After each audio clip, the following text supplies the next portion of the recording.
Hello, welcome back to X-Men Classics, Episode 3. And in this episode, I'm reviewing the third issue of Uncanny X-Men.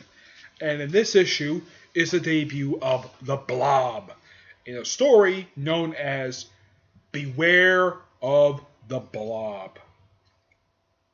Yes, he is by far the third villain to make his debut in the series. Also, noteworthy to note, this is the last standalone issue before the book becomes serialized. Okay? So, issue 3 opens up with the X-Men, once again, doing a training exercise. And still, the book is done by Stan Man Lee and Jack the King Kirby.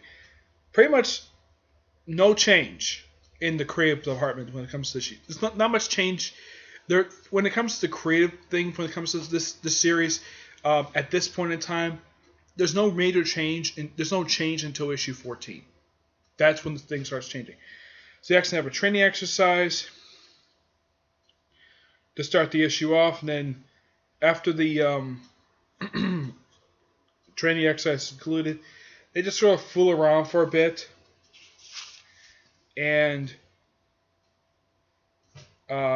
somehow Xavier. This is before the big Cerebro shows up. Of course, there is the first version of Cerebro, which does show up in the series prior to the. Now, in case you're wondering, does the movie version of Cerebro show up in the comics at this point in time? The answer is no. That particular version of Cerebro doesn't show up till Grant Morrison's run on the series New X-Men. That's when that version shows up. The original one does not really show up for a little while. Not until like issue 8. That's when that thing shows up. And Xavier just looking around, and he says he just found another mutant, and he has all the X-Men go to their street clothes. And it's kind of revealed in this issue on page 4 that Xavier has feelings for Jean Grey. Because he probably thinks having him in a wheelchair is being a turnoff. Here's the thing. Xavier's probably at this point, probably in his... If I would take a guess, because the X-Men at this point are still teenagers, I would say Xavier is probably in his 30s. I would say 30s, maybe 40s at best. It's never been clearly defined exactly how old Xavier is. It has never been clearly defined. I mean, the kids, definitely. They're probably about maybe 16 at this point. That's my guess. I don't know. So, this panel right here, it's a good shot of basically the X-Men, their civilian outfits.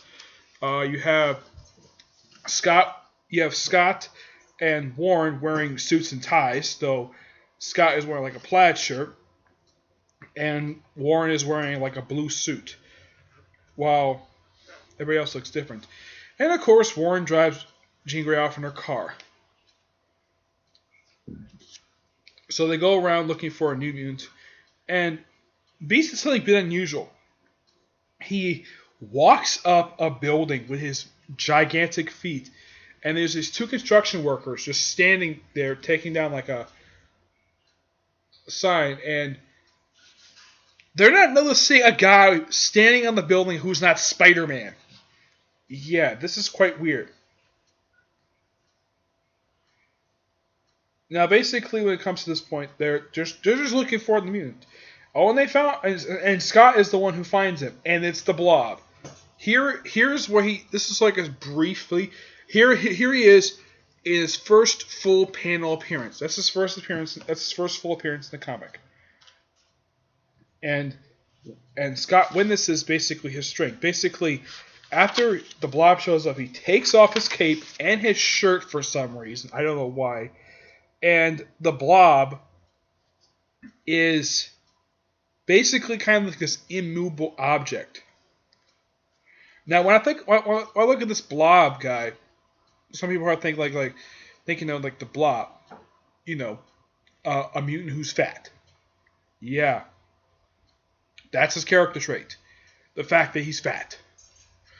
And first people tried to move him, and then he's shot 3 times, bounces off, and he meets with him, tries to get him to join the X-Men.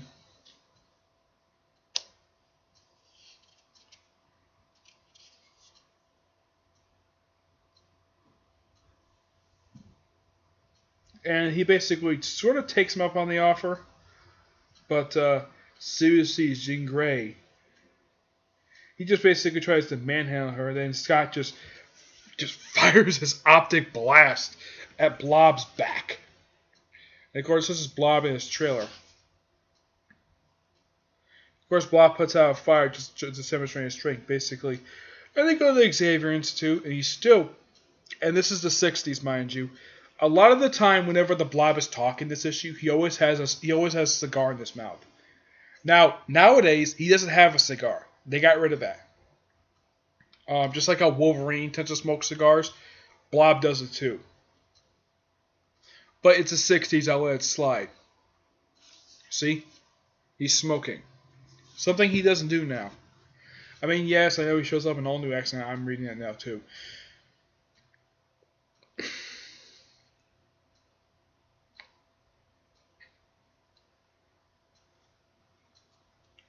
So basically, so after he tested his strength with some machines, the X-Men just take him on for a bit, and they all get manhandled. Heck, even Xavier gets manhandled. Well, the Blob tries to take him out, but Blob tries to leave. Jean closes the door, and everybody just fights him. He just abruptly leaves. He goes straight to the sewer. Everybody thinking though, the sewer. Does the sewer look anything like this? Really? But I let that slide because it's Jack the King Kirby. The guy knows how to draw stuff. And then the Blob just gathers up his circus buddies, because Blob was in circus at this point. And the Blob is not a teenager. He's more like a guy probably in his 20s, I'd say. He's much older now. Yes. And he just gathers his buddies up. He goes out to the Ringmaster. He finds out he's actually a mutant. Yes. He tells the Ringmaster he's actually a mutant. And he takes over the circus. And then he has all the circus guys just go and try to... And of course, Angel shows up completely out of nowhere. I don't know why he's even there.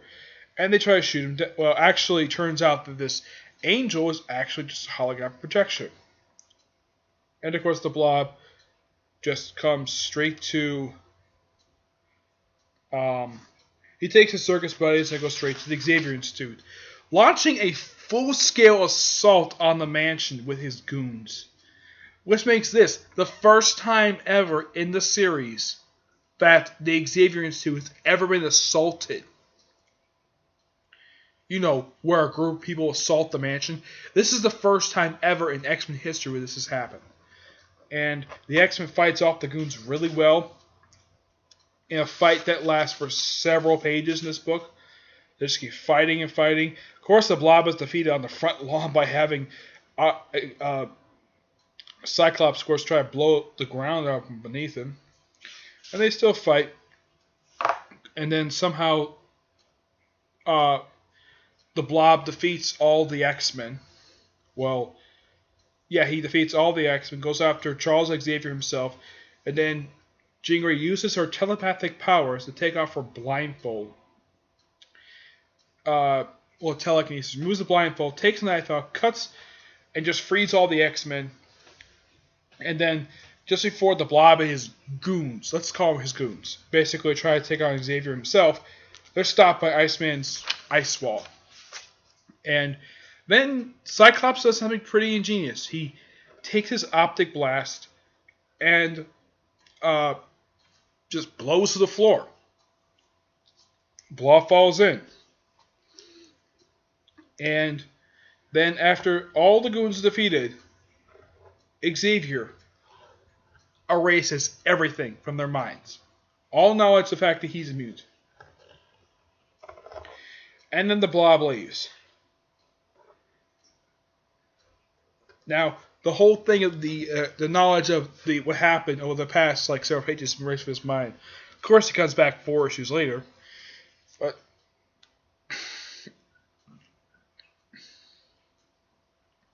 The book ends basically that they know the possibility that the Blob's memory might return. So which ends basically on a nice note, just like the last issue did. Overall, what I think of this issue, I definitely think this issue was a definite step up from the previous issue, and the Blob was a much better villain.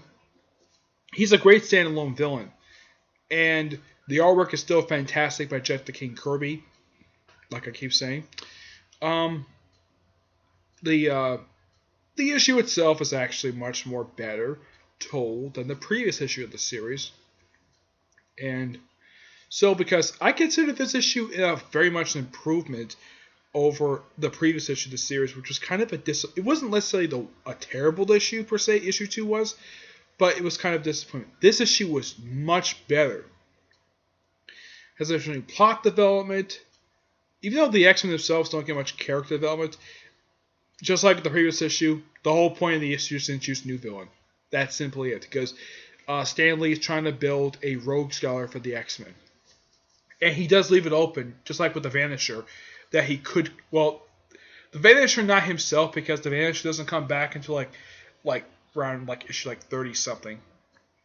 The Blob himself comes back a couple times before that, but it's a great standalone issue. So I give issue 3 of X-Men, Volume 1, a 8.5 out of 10. I just give it that number simply because it's just an improvement, and there's a lot more action in this issue, and a lot more interesting of an issue to read. So, that's it for this episode. Stay tuned for episode 4, where I cover issue number 4 of the series. So until then, see you there. Bye.